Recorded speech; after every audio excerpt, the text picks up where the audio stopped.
రోజుల కోర్సు పూర్తి చేస్తే చాలు 100% ప్లేస్మెంట్ సపోర్ట్ తో సాఫ్ట్వేర్ జాబ్ మీ సొంత. వెంటనే కోడ్ జ్ఞాన్ డెస్టినేషన్ ని సంప్రదించండి.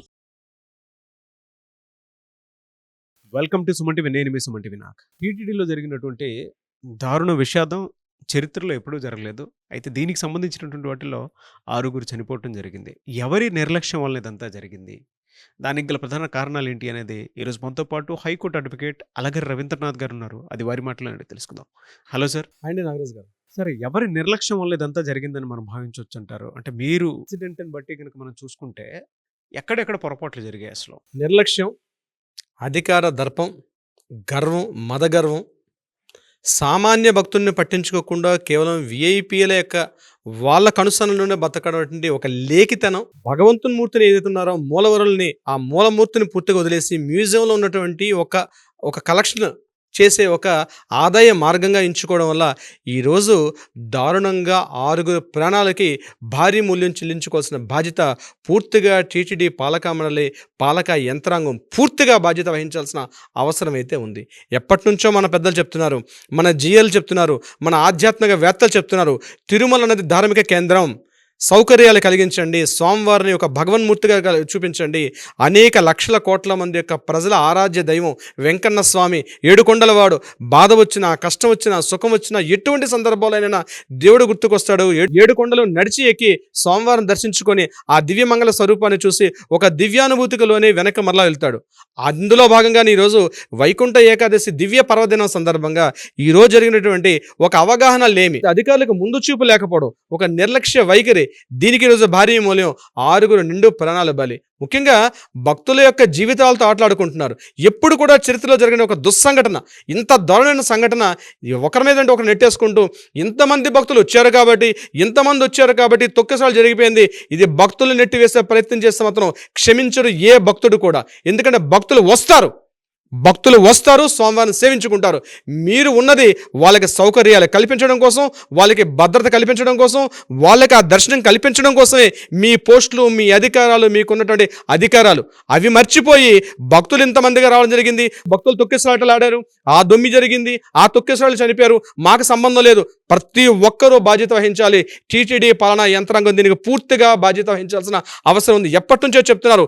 దేవాదాయ శాఖ నుంచి పూర్తిగా ఈ యొక్క తిరుమల తిరుపతి దేవస్థానానికి అధికారులు స్వయం ప్రతిపత్తి ఇచ్చినట్టుగా ఉన్నారు, కానీ పూర్తిగా అధికార కబంధ హస్తాల్లో నలిగిపోతున్న తిరుపతికి ఎప్పటికైనా విముక్తి కల్పించండి. 2 రోజుల కిందట హైందవ శంకరరావు చెప్పారు.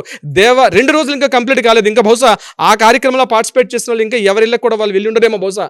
అయినప్పటికీ కూడా ఇమీడియట్గా ఈ దేవాలయాలని ప్రభుత్వాలకు అజమాయిషి, దేవాలయాలకి కేవలం ఆదాయ మార్గాలు, ధూపదీప నైవేద్యాలు లేకుండా అనేక లక్షల దేవాలయాలు కొట్టుమిట్టాడుతుంటే తిరుమల తిరుపతి దేవస్థానం నుంచి వచ్చిన ఆదాయ మార్గాన్ని పూర్తిగా వక్ర మార్గాన్ని పట్టిస్తూ, దీనికి సంబంధించి కొత్తగా ఏర్పడిన ప్రభుత్వం రోజుకొక ఇష్యూ, ప్రతి నెల ఏదో ఒక సంఘటన. మొన్న కల్తీ నెయ్యి అన్నారు, మొన్న ఇంకొక సంఘటన జరిగింది, ఈరోజు చూస్తే ఈ దుర్ఘటన.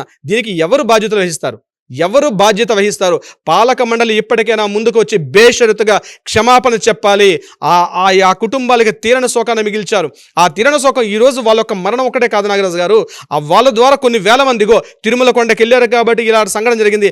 ఆ తప్పంతా కూడా అంత పూర్తిగా స్వామివారికి ఆపాదిస్తారు. సామాన్య భక్తుడు, ఆవేశం ఉన్న భక్తుడు ఏమనుకుంటే తిరుమల కొండకి ఇలా వెళ్ళాను కాబట్టి, తిరుమల స్వామివారి దర్శనానికి వెళ్ళారు కాబట్టి ఈ రకంగా దూరం అయిపోతుందని చెప్పి ఈరోజు ఎన్నో సంఘటనలు అంటే భక్తుల్ని దూరం చేసే ప్రక్రియ తప్ప భక్తుల మనోభావాలను పట్టించుకుంటూ స్వామివారి యొక్క దివ్య దర్శనానికి అనుకూలంగా లేనటువంటి వసతులు లేమి అక్కడ. అంటే అవగాహన రామి, అంటే కేర్లెస్నెస్. ఏం జరుగుతుందిలే, ఇన్కమ్ ఒక్కటే ప్రాతిపదిక. ఇగో వైకుంఠ ఏకాదశి జరుగుతోంది, ఇన్ని లక్షల మంది వస్తున్నారు, ఎంత హుండీ ఆదాయం వస్తుంది, ఇంతే తప్ప ఒక్కడికి కూడా ఒక బాధ్యత లేదు నాగరాజు గారు. తిరుమల కొండ ఏ చర్చ వేదికైనా నేను సిద్ధపడే మాట్లాడడానికి రెడీగా ఉన్నాను. నేను దీనిలో ఎటువంటి సంకోచం లేదు. కేవలం వైకుంఠ ఏకాదశికి ఇంతమంది భక్తులు వస్తారు, ఎంత హుండీ నిండుతుంది, ఎంత ఇన్కమ్ వస్తుంది, టార్గెట్స్ నిర్వహించుకోవడం ఎంత దారుణం అండి. పైన స్వామివారు చూస్తూ ఉన్నాడు. మీరు చేసిన అకృత్యాలు, మీ దారుణాలు స్వామివారు కంట గమనిస్తున్నాడు. ఈ రోజుకి ఎంతమంది ఈవోలుగా కానీ చైర్మన్గా పనిచేసి ఈరోజు ఏ స్థితిలో ఉన్నారు, పేరు తెచ్చుకున్న వాళ్ళు మహానుభావులు ఉన్నారు. ఇప్పటికి కూడా భక్తులు కొంతమంది గొప్ప వాళ్ళు ఇప్పటికి కూడా మరలా స్మరించుకున్నటువంటి ఈవోలు కూడా ఉన్నారు, తిట్టిపోసిన ఈవోలు కూడా ఉన్నారు. మీరు కూడా కాలగర్భంలో కలిసిపోతారు. మీరు కూడా ఎవరి ప్రాపకానికో, ఎవరి అధికారానికి అడుగులు మడుగులుతూ మీరు స్వామివారిని తీసుకెళ్లి వాళ్ళ ముందు కూర్చోబెట్టి దేహి అని ప్రాకులాడడం మానుకుంటే, ఈరోజు ప్రెస్ మీట్లో కూడా అధికారులు మాట్లాడుతున్న మాటలు మాటలు ఎక్కడ కూడా వాళ్ళు అంటే క్షమాపణ వేడుకునే అభిప్రాయం కానీ లేకపోతే తప్పు జరిగిందని కించిత భావన కూడా లేకుండా కేవలం భక్తుల మీద నెట్టివేసే ప్రయత్నం చేస్తున్నారు. ఈ దారుణ సంఘటనతోటి ప్రతి భక్తుడు కూడా, ప్రతి వ్యక్తి మనోభావాలు కూడా దారుణంగా దెబ్బతింటున్నాయి. నాగరాజు గారు, ఈ రోజు జరిగినటువంటి ఈ సంఘటనకు సంబంధించి నిర్లక్ష్య ధోరణికి నేను కొన్ని పాయింట్స్ రాసుకున్నాను. నాగరాజు గారు, ఆ పాయింట్స్ మీతో షేర్ చేసుకునే ప్రయత్నం చేశాను. మొట్టమొదటిగా వైకుంఠ ద్వార దర్శనం రోజుల్లో టోకెన్ లేకుండా భక్తులకు దర్శనం ఉండదు. దర్శనానికి ఖచ్చితంగా టోకెన్ ఉండాలి. టోకెన్ లేకుండా దర్శనం కలగదు. ఈ 3 రోజులు మీకు దర్శనమే లేదు, ఖచ్చితంగా టోకెన్ తీసుకోవాలి అని చెప్పినటువంటి ఏదైతే వార్త ఉందో సోషల్ మీడియాలో విస్తృత ప్రచారం చేసి భక్తులకి మేము సోమవారం దర్శనం చేసుకోవాలి, సో టికెట్ తీసుకోవాలి, ఆ టోకెన్ తీసుకోవాలని ఆతృతలో వాళ్ళు ఎక్కడ అనేక దూరాల నుంచి, అనేక వందల కిలోమీటర్ల దూరం నుంచి వాళ్ళు ప్రయాణం కట్టుకొచ్చి ఈ రోజు ఈ దుస్థితి కారణం అవడానికి ఇది కారణం. నెంబర్ 1 పాయింట్గా. నెంబర్ 2 పాయింట్, పోలీస్ అధికారులకి, పోలీస్ యంత్రాంగానికి, కింద పనిచేసిన కానిస్టేబుల్కి, అధికారులు మెయిన్ అధికారులకి ఎవరికి మధ్య సమన్వయ లోపం. వీళ్ళకి అక్కడ ఏం జరుగుతుందో తెలియదు, కింద అక్కడ డ్యూటీ చేస్తున్న కానిస్టేబుల్కి, పైన ఆఫీసర్స్కి మధ్య ఒక సమన్వయ లేమి కనిపిస్తుంది. 3వ పాయింట్, టీటీడీ అధికారులకి అలాగే అదేవిధంగా టీటీడీ భద్రతా సిబ్బంది, తెల్ల చొక్కాలు, తెల్ల పంచి చేసుకున్న ప్రతి ఒక్క టీటీడీ సిబ్బందికి నేను చెప్తున్నాను నాగరాజు గారు, మీ మధ్య అవగాహన లేమి, మీరు ఏం చేస్తున్నారో మీకే తెలియట్లేదు.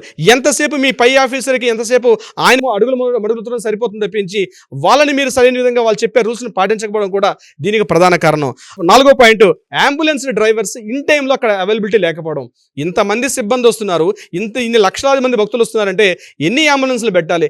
ఏదైనా జరగడానికి ఘోరం జరిగితే అంబులెన్స్ అలర్ట్గా ఉండాలి. ఫైర్ సేఫ్టీ అధికారులు ఎంత అలర్ట్గా ఉంటారో అంతకు మించి అధికారులు ఉండాలి. ఇక్కడ ఈరోజు జరిగిన 6 చనిపోవడానికి కూడా కారణంలో ప్రధానంగా తెలియపరిచింది ఏంటంటే, ఇన్ టైంలో హాస్పిటల్ పట్టుకొచ్చుంటే ఖచ్చితంగా కొన్ని ప్రాణాలు బతికించేవాళ్ళని చెప్పి డాక్టర్లు కూడా చెప్పడం జరిగింది. సో ఇన్ టైంలో డ్రైవర్స్ అక్కడ అంబులెన్స్లు అలర్ట్ అవ్వకపోవడం కూడా ఒక కారణంగా చెప్పుకోవచ్చు. TTD chairman, TTD EO, JEO వీళ్ళ మధ్య సమన్వయ లేమి, అవగాహన రాహిత్యం, ఇది కూడా ఒక కారణం చెప్పవచ్చు. ఇంకొకటి, ఉచిత ఆఫ్లైన్ టికెట్స్ పెట్టడం. నేను ముందుగా చెప్పినట్టుగా ఆఫ్లైన్ టికెట్స్ పెట్టి ఆన్లైన్లో ఇవ్వకపోవడం కూడా పెద్దగా తప్పు. ఇంకొకటి, దేవాదాయ శాఖ మంత్రి గారికి, టీటీడీలో ఉన్నటువంటి ఈ యొక్క సిబ్బందికి, టీటీడీ యొక్క ఆఫీసర్స్కి ఒక అవగాహన లేమి, ఒక కమ్యూనికేషన్ లేదు.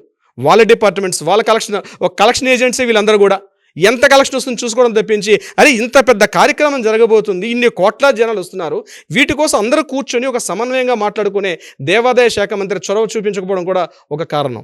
ఇంకపోతే రాష్ట్ర వ్యాప్తంగా ఈ కార్యక్రమానికి వైకుంఠ ఏకాదశి కార్యక్రమంలో భాగంగా భక్తజన కోటి అశేషంగా వస్తారని తెలిసినప్పుడు లా అండ్ ఆర్డర్ విషయంలో ఎంతటి జాగరూకత ఉండాలి. దీని మీద హోమ్ మినిస్టర్ గారు కూడా అవగాహన రాహిత్యం. అంటే సరే, ఇంటెలిజెన్స్ రిపోర్ట్స్ ఆల్రెడీ ఇస్తారు, డెఫినెట్గా నేను చెప్తున్నాను, ఇంటెలిజెన్స్ రిపోర్ట్స్ వాళ్ళ రిపోర్ట్స్ ఉన్నాయి, కానీ అవి బుట్ట దాఖలు చేస్తారు తప్ప కలెక్షన్స్ మీదే దృష్టి పెడుతున్నారు.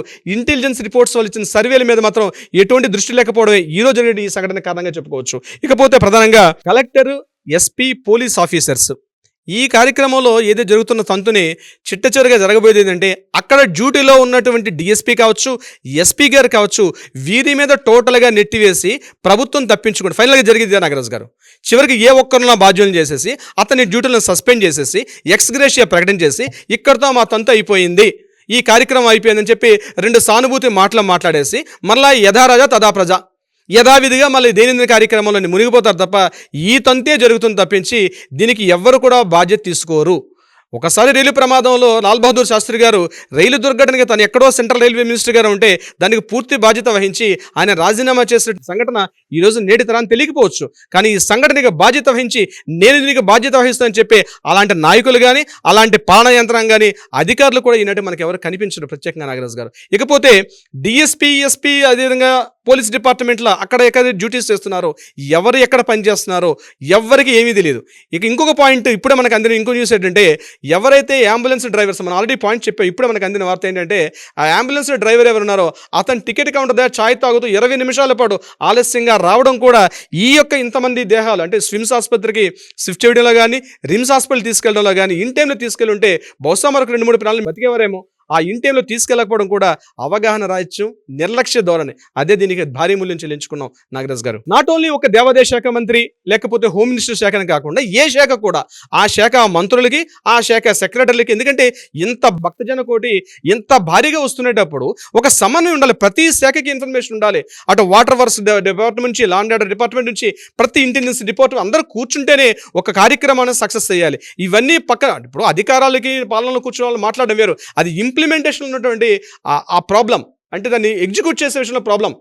దీనికి ఈఓ గారా, చైర్మన్ గారా, జేఈఓ గారా, ఎస్పీ గారా, డిఎస్పీ గారు కాకుండా ఎవరో ఒక వ్యక్తిని బలి చేసేసి దీన్ని కంటి తుడుపు చర్యగా ఇక్కడతో ముగించేస్తారు నాగరాజు గారు ఈ కార్యక్రమం. కానీ అత్యంత భారీ దుర్ఘటన. ఒక ప్రతి హిందూ ఆక్రోశిస్తున్నాడండి. ఎందుకంటే నేను చెప్తాను ఒక మాట నాగరాజు గారు, చిట్టచివరిగా ముగింపు చేసే విషయంలో ఒక మాట మనం చెప్తాను. తన చెంగును ముడిగట్టుకొని ఒక రూపాయి కాయిన్ పట్టుకొని 7 కొండల మెట్లెక్కి స్వామివారికి దివ్యమంగళ స్వరూపించడం కోసం ప్రతి భక్తుడు తపన పడతాడండి. నేను కోటీశ్వరులకు మాత్రమే, ఎవరైతే విఐపీస్కి మాత్రం, నాట్ ఓన్లీ విఐపీస్, వివివిఐపీస్ మాత్రమే, వాళ్ళకు మాత్రమే స్వామివారికి దర్శనం జరుగుతుంది. మిగిలిన సామాన్య భక్తుడు ఆవేదన చెందుతున్నాడు. సామాన్య భక్తుడు పరక మాట్లాడే ఒక గొంతుకు కూడా లేకపోవడం. అందుకని ఈ రోజుగా చెప్తున్నారు, మీరు పక్కకు తప్పుకోండి. మన హిందూ సంఘాలు అనేక లక్షల సంవత్సరాలుగా, వందల వేల సంవత్సరాలుగా మన ధార్మిక సంస్థలు నడిపించిన దేవాలయాలు చాలా ఉన్నాయి. ఈ మాత్రం టీటీడీ నడిపించుకునే శక్తి లేక కాదు. ఈ రోజు మన ఈ ధార్మిక పెద్దలు ఉన్నారు చాలా మంది. మీరు తొందరగా తప్పుకుంటే ఇటువంటి జరిగే సంఘటనలు పునరావృతం కాకుండా జరిగే అవకాశం కూడా ఉంటుంది. దయచేసి పాలనా యంత్రాంగం ఇప్పటికైనా మేల్కొనండి, లేకపోతే ఇలాంటి దారుణ సంఘటనలు రిపీట్ అయ్యే అవకాశం కూడా ఉంటుంది. ఎంత దారుణం అంటే నాగరాజు గారు, నిన్న చైర్మన్ గారు మాట్లాడుతూ కూడా ఆయన మాట్లాడిన మొత్తం 3 నిమిషాల విడుదల కూడా మొత్తం ముఖ్యమంత్రి గారు ఏం చేశారండి? చంద్రబాబు నాయుడు గారు ఖచ్చితంగా ఆయన ఒక సీఎం, రాష్ట్ర ఖచ్చితంగా చూసుకోవాలి. ప్రతి వ్యక్తిని ప్రతి విషయాన్ని ఆయన వచ్చి చూసుకోలేరు కదా.